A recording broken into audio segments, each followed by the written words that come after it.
नमस्कार दोस्तों, स्वागत है आपके अपने crazy tips medicine YouTube channel में। दोस्तों, जैसे कि आप सब मेरी मॉर्निंग में एक वीडियो अपडेट किया था, एनएचएम के थ्रू एक वैकेंसी आई है, डिस्ट्रिक्ट वाइज वैकेंसी आई हुई है। आपको अपने डिस्ट्रिक्ट के सीएमओ यानी कि जो सीएमओ ऑफिस है वहाँ पे इसको फॉर्म फिल करके वहाँ पे सेंड करने हैं। तो कैसे इस फॉर्म को फिल करना है, क्या क्या चीज़ इसमें लगाने हैं, आपको डॉक्यूमेंट्स क्या क्या लगाने हैं, कैसे इस फॉर्म को फिल करना है, मैं आपको स्टेप बाय स्टेप बताने वाला हूँ। वैसे आप भरते जाइए और इस फॉर्म को भर के इसको पूरा अच्छे से फिल करने के बाद आपको अपने सीएमओ ऑफिस पे यानी कि डिस्ट्रिक्ट के सीएमओ ऑफिस पे इसको जमा करना है। तो कैसे भरना है मैं आपको स्टेप बाय स्टेप बताता हूँ। इस वीडियो को लास्ट तक देखिएगा, स्किप नहीं करिएगा, नहीं तो आपको पूरी बातें नहीं समझ आएगी। दोस्तों, आप इसको ध्यान से भरिएगा और मैं आपको स्टेप बाय स्टेप बताने वाला हूँ। दोस्तों, मैं एक एग्जांपल के तौर पे आपके सामने इस तरीके से मैं नेम, डिस्ट्रिक्ट, सारी चीज़ लिख के रखा हूँ, बट आपको मैं एक एक स्टेप बाय स्टेप बताने वाला हूँ कि कहाँ पे क्या चीज़ आपको मेंशन करना है। दोस्तों, सबसे पहले आपको ऊपर पढ़ना है, लिखा हुआ राष्ट्रीय स्वास्थ्य मिशन उत्तर प्रदेश जनपदों में निश्चेतक फिजिशियन, चेस्ट फिजिशियन, चिकित्सक, EMO, lab technician, staff nurse, ward boy, वार्डाया, स्वीपर, स्वीप्रेस के अस्थायी पद की भर्ती हेतु इस फॉर्म को भरा जा रहा है। यहाँ पे देख सकते हैं नेम दिया हुआ है।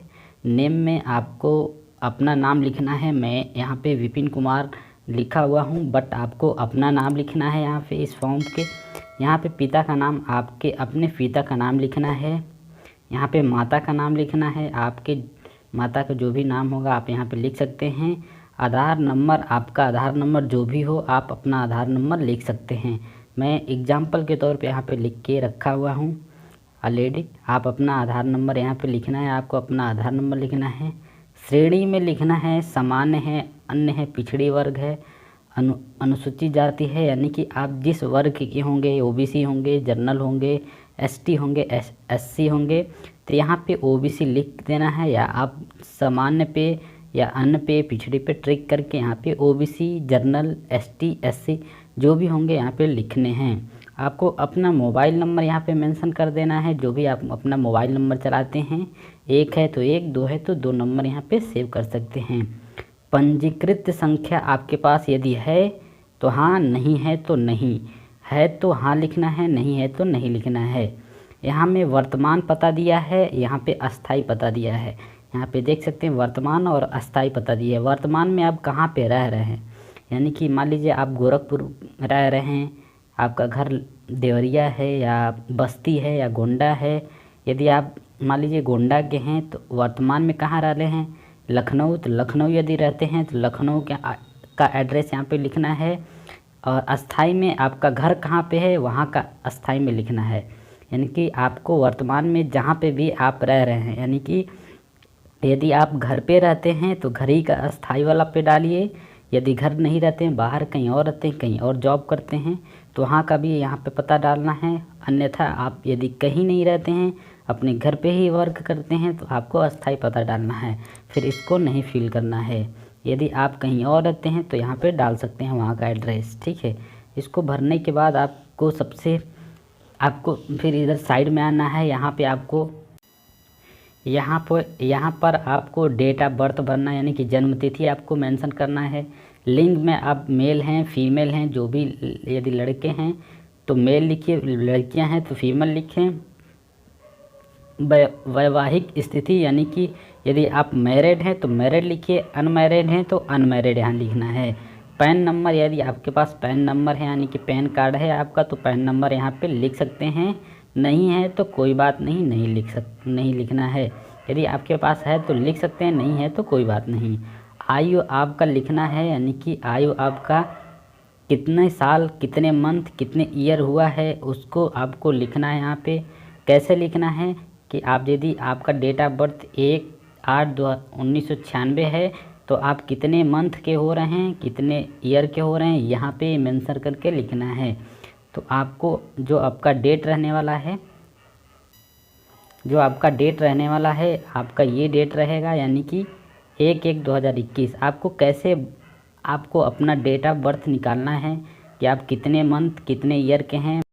यहाँ पे आयु वाले कॉलम में देख सकते हैं आपको अपना ईयर लिखना है और मंथ लिखना है और कितने दिन के हुए हैं आपको अपना कैलकुलेट करके यहाँ पे लिखने हैं।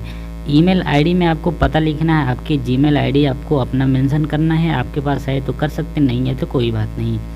यहाँ पे आपको अपना जो है कि पंजीकरण संख्या जो होता है, आपका रजिस्ट्रेशन नंबर जो होता है उसको यहाँ पे मेंशन करना है। जो भी आपका पंजीकरण संख्या है, जीएनएम के जो भी स्टूडेंट होंगे, जो भी अभ्यर्थी होंगे, उनको यहाँ पे अपना पंजीकरण संख्या मेंशन करने होंगे। जो भी आपके पंजीकरण संख्या होंगे, यानी कि उसी को हम रजिस्ट्रेशन संख्या भी बोलते हैं, उसी को हम पंजीकरण भी बोलते हैं। तो यहाँ पे आपको मेंशन करने है। आपको यहाँ पे अस्थाई पता और वर्तमान पता के बारे में हमने डिटेल में बता दिया है कैसे आपको मेंशन करना है। अब आते हैं हम शैक्षणिक योग्यता विवरण पे कि हम आपको शैक्षणिक योग्यता विवरण में क्या क्या भरना है। यहाँ पे देख सकते हैं हाई स्कूल, इंटर, स्नातक और परा स्नातक दिया हुआ है। कॉलेज स्थान का नाम दिया हुआ है, जहाँ से भी आप कॉलेज, जिस भी कॉलेज से, यानी कि आप 10वीं क्लास जहाँ से भी पास किए हैं उस कॉलेज का यहाँ पे नाम मेंशन करना है। ठीक है, जो भी कॉलेज से आप पास किए हैं। 12 क्लास, जो भी 12 इंटरमीडिएट जहाँ से भी किए हैं उसको, उस कॉलेज का नाम यहाँ पे मेंशन करना है। स्नातक में इंटर, बीए, बीएससी जो भी आप किए हैं यहाँ पे उस कॉलेज का नाम मेंशन करना है। परा स्नातक में आपको अपने इंस्टीट्यूट का नाम लिखना है, यानी कि आप जीएनएम किए हैं या बीएससी नर्सिंग किए हैं तो किस इंस्टीट्यूट से किए हैं। मैंने यहाँ पे एग्जांपल के तौर पे बाबा इंस्टीट्यूट लिख दिया है, तो आपको अपने इंस्टीट्यूट का नाम यहाँ पे मेंशन करना है। अब आते हैं हम ऊपर वाले कॉलम में, बोर्ड विश्वविद्यालय। ठीक है, यहाँ पे ऊपर वाले कॉलम में देख सकते हैं बोर्ड विश्वविद्यालय लिखा हुआ है। इसमें आपको अपना बोर्ड लिखना है कि किस बोर्ड से पास हुए हैं। ठीक है, यहाँ पे देख सकते हैं हाई स्कूल, यदि आप यूपी बोर्ड से पास किए हैं या सीबीएसई बोर्ड से पास किए हैं या जो भी जिस भी बोर्ड से आप हाई स्कूल इंटरमीडिएट पास किए हैं उस बोर्ड का नाम यहाँ पे मेंशन करना है। इंटरमीडिएट जिस बोर्ड से पास किए वहाँ पे यहाँ पे मेंशन करना है। ठीक है, यहाँ पे देख सकते हैं। और स्नातक यानी कि हाई बीए, बीएससी आप जिस भी यूनिवर्सिटी या विश्वविद्यालय से पास किए हैं इस वाले कॉलम में, चौथे वाले कॉलम में आपको मेंशन करने हैं। ठीक है, यहाँ पे इस वाले कॉलम में आपको मेंशन करने हैं। इसमें इस वाले कॉलम में आपको बोर्ड लिखने, जो भी बोर्ड से आप पास किए हैं। ठीक है, यहाँ पे देख सकते हैं परा स्नातक में आपको अपने फैकल्टी का नाम लिखना है, यानी कि जिस भी फैकल्टी से आप पास किए हैं परा स्नातक में, यानी कि जो भी जीएनएम के कैंडिडेट होंगे, जो भी जीएनएम पास किए होंगे, यूपी से जो भी किए होंगे, उनका स्टेट मेडिकल फैकल्टी होती है यूपी स्टेट मेडिकल फैकल्टी, तो उनको यहाँ पे अपना स्टेट मेडिकल फैकल्टी भरना है, यूपी स्टेट मेडिकल फैकल्टी। ठीक है, तो यहाँ पे आपको इस वाले कॉलम में UP state medical faculty board में भरना है। अब आते हैं उत्तीर्ण होने का वर्ष। ठीक है, ऊपर यहाँ पे देख सकते हैं आप, यहाँ पे देख सकते हैं ऊपर वाले कॉलम में। ठीक है, आपको अब आना है उत्तीर्ण होने का वर्ष, किस ईयर में आप पास किए हैं, यानी कि हाई स्कूल किस ईयर में पास किए हैं, ईयर, पासिंग ईयर का यहाँ पे ईयर लिखना है कि किस ईयर में पास हुए हैं हाई स्कूल। ठीक है, मैंने एग्जांपल के तौर पे लिख दिया। इंटरमीडिएट किस ईयर में पास हुए उसको लिखना है। स्नातक में यानी कि बीए, बीएससी जब किए हैं उसको लिखना है। और जीएनएम किस ईयर में आप पास किए उसको यहाँ पे लिखना है। एग्जांपल के तौर पे 2018, 2019 और 2009 यहाँ पे एग्जांपल के तौर पे लिख दिया हूँ। तो आपको अपने ईयर लिखने हैं। अब प्राप्तांक में आते हैं कि आप टोटल आपके हाई स्कूल में कितने नंबर हैं। 381 में एग्जांपल के तौर पर लिखा हूँ। आपको अपने नंबर लिखने हैं कि आप कितना नंबर टोटल करके आपको अपना लिखना है। इंटरमीडिएट का लिखना है यहाँ पे, और यहाँ पे आपको जीएनएम का टोटल करके आपको अपना नंबर मेंशन करना है प्राप्तांक में, देख सकते हैं यहाँ पे। ठीक है, अब आता है यहाँ पे अंक का प्रतिशत, यानी कि आपके हाई स्कूल के टोटल नंबर के परसेंटेज कितने हैं वहाँ यहाँ पे आपको लिखने हैं।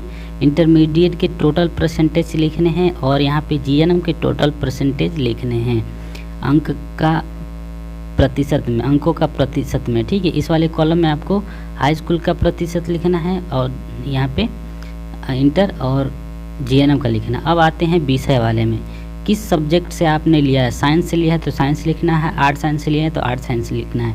और जीएनएम वाले कॉलम में आप का जो होता है सबका सब्जेक्ट एक समान होता है, यानी कि जीएनएम का जो सब्जेक्ट होता है सबका सेम होता है, तो इसमें आपको जीएनएम लिखना है। अब आते हैं वर्ग और श्रेणी और ग्रेड में, यानी कि हाई स्कूल किस डिवीज़न में पास किए, यानी फर्स्ट डिवीज़न से पास किए तो फर्स्ट डिवीज़न लिखना है, सेकेंड डिवीज़न पास किए हैं तो सेकेंड डिवीज़न लिखना है। ठीक है, तो यहाँ पे आपको हाई स्कूल में अपने कॉलम में फर्स्ट से पास हुए तो फर्स्ट लिखना है, सेकेंड हो गया तो सेकेंड लिखना है। इंटरमीडिएट में भी सेम ही लिखना है, फर्स्ट डिवीज़न से पास हुए तो फर्स्ट डिवीज़न लिखना है। ठीक है, अब जीएनएम में आते हैं। जीएनएम भी यदि आप फर्स्ट डिवीज़न से पास हुए तो फर्स्ट डिवीज़न लिखना है, सेकेंड डिवीज़न से पास हुए तो सेकेंड डिवीज़न लिखना है। ठीक है, अब आते हैं हम दूसरे वाले कॉलम में। यहाँ पे पीछे देख सकते हैं एक दूसरा कॉलम भी है, ये 2 नंबर है। ठीक है, इस 2 नंबर के कॉलम में आपको क्या भरना है, वर्तमान कार्य स्थल, यानी कि आप कहाँ पे कार्य कर रहे हैं, वर्तमान में अभी कहाँ पे कार्य कर रहे हैं, आपका एक्सपीरियंस क्या है। यहाँ पे 3 कॉलम दिया है, तीनों कॉलम में आपको भरने हैं। आप ज़रूरी नहीं है कि तीनों कॉलम को मेंशन करना, आप जहाँ भी आप काम किए हैं उसका एक्सपीरियंस लिखना है, पद का नाम लिखना है। आपको स्टाफ नर्स के लिए अप्लाई किए हैं, वार्ड बॉय के लिए अप्लाई किए हैं तो स्टाफ नर्स के लिए अप्लाई किए हैं तो स्टाफ नर्स लिखना है। स्थान का नाम लिखना है, किस हॉस्पिटल से आपने एक्सपीरियंस लिया हुआ है। मैंने एग्जाम्पल के तौर पे सीएमसी लिख दिया है और साई हॉस्पिटल लिख दिया है। यदि आप 2 जगह से हॉस्पिटल में, जैसे क्या होता है कि बहुत स्टूडेंट होते हैं, बहुत सारे स्टाफ होते हैं, साल भर या 1 ईयर सीएमसी में किए, फिर उसके बाद साई हॉस्पिटल में किए, तो 2 जगह आप किए हैं तो 2 जगह का एक्सपीरियंस डालना है। आपको अवधि, वर्ग, माह, यानी कि आप किस ईयर, कितने ईयर का आपके पास एक्सपीरियंस है, कितने मंथ का है। तो आपके पास 1 ईयर 2 मंथ का है तो 1 ईयर 2 मंथ लिखना है, 1 ईयर का है तो 1 ईयर लिखना है। यहाँ पे एक्सपीरियंस आपको मेंशन करने हैं। स्थान में कार्य का अंतिम दिवस, यानी कि जो भी आपका दिवस है, स्थान में जो भी कार्य आप किए हैं, माने जिस हॉस्पिटल में आप कार्य किए हैं उसकी जो आप एक्सपीरियंस बनवाए होंगे, तो वहाँ पे आपको जिस दिन आपने उस हॉस्पिटल को छोड़ा होगा उसमें डेट लिखा होगा कि इतने तारीख को आपने यहाँ पे रिज़ाइन दिया है, तो उसके डेट को मेंशन करना है ताकि उससे जोड़ा जा सके कि आपका एक्सपीरियंस जो है कितने साल का हो चुका है। स्थान में लिखना है कि आप कहाँ से किए हैं, यानी कि किस हॉस्पिटल से किए हैं, तो वो कहाँ पे स्थित है, यानी कि लखनऊ में है कि गोरखपुर है कि गोंडा है। तो यहाँ पे आप जिस भी हॉस्पिटल से लिए हैं, लखनऊ हॉस्पिटल से, लखनऊ के किसी भी हॉस्पिटल से लिए हैं तो यहाँ पे उसकी स्टेट को लिखना है, यानी कि स्थान को लिखना है कि किस जगह से किए हैं, लखनऊ लिखना है। यहाँ पे दोस्तों देख सकते हैं, यहाँ पे आपको अपनी डिग्री लगानी है और सर्टिफिकेट लगाने हैं कि क्या क्या आपने इसमें सर्टिफिकेट यहाँ पे मांग रखा है।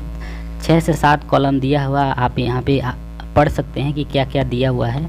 इन सारे डॉक्यूमेंट्स को आपको मेंशन करने हैं, लगाने हैं, स्टेपलर करके इस सारे फॉर्म को अच्छे से फिल करके और अपने डिस्ट्रिक्ट के सीएमओ ऑफिस पे इसको भेजना है।